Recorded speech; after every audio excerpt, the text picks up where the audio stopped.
want to talk a little bit today about real estate investing. Now, I'm really just an amateur investor. I've bought and sold quite a few properties, but I am in no way an expert at this. But I come to it from a different and interesting perspective.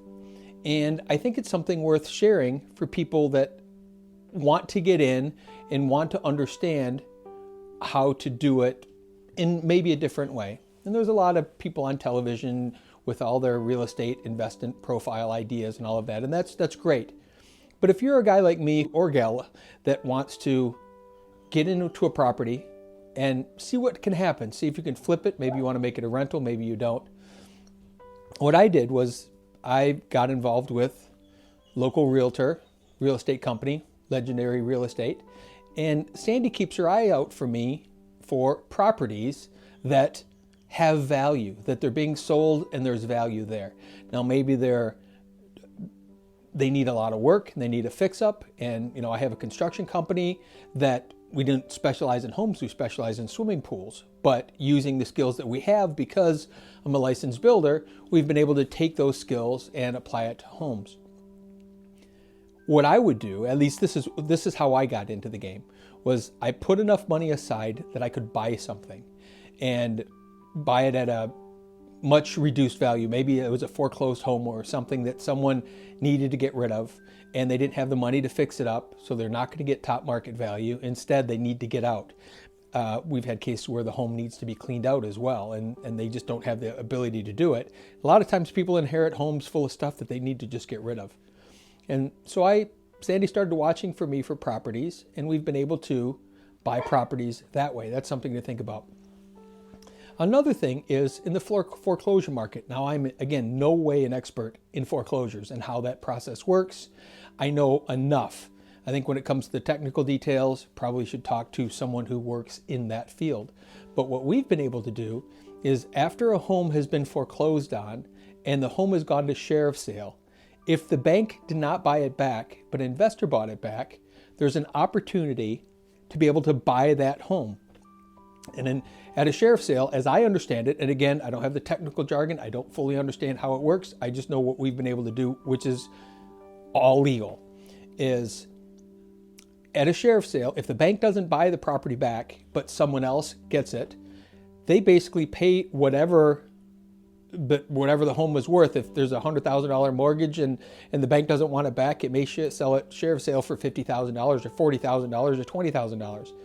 An investor gets it. They have 6 months before they get the actual property because the person that's in foreclosure has 6-month redemption period from the time that the house is closed at the sheriff's sale. And in that 6 months, the homeowner who owns it has the ability to pay back whatever was purchased at the sheriff's sale. So they may have owed $100,000 on the house, and the house went for $50,000 at sheriff's sale.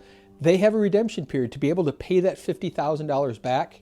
Plus, there's some additional fees. There's daily fees because the investor has got money put aside sitting there, that money for 6 months. So there's interest that they can accrue.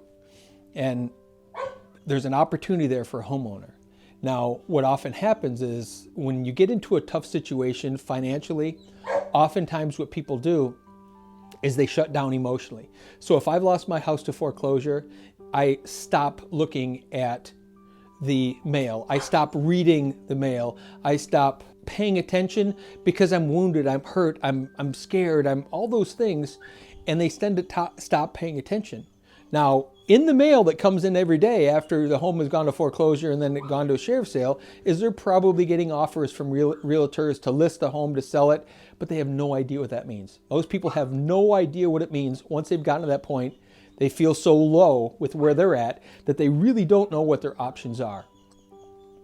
If they paid attention, and if someone opens the mail and there's a realtor that's offering to list their home, or in our case, we make sure we have the money available that we'll offer to buy them out and help them move. Because otherwise, you're in the house for 6 months after the sheriff's sale and you're literally kicked out. Most people don't know where to go. They don't know what to do. They don't know how to get their life back together. And we've sort of set it up that we can help people in that transition period. So we'll buy the home back for them, and then we put it in our name.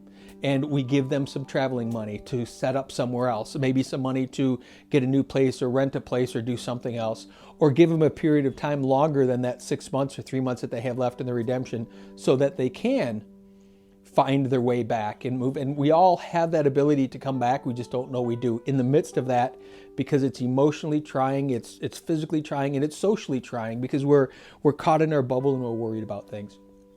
Well, right there is an opportunity for anyone who's lost a home to foreclosure that is in that redemption period.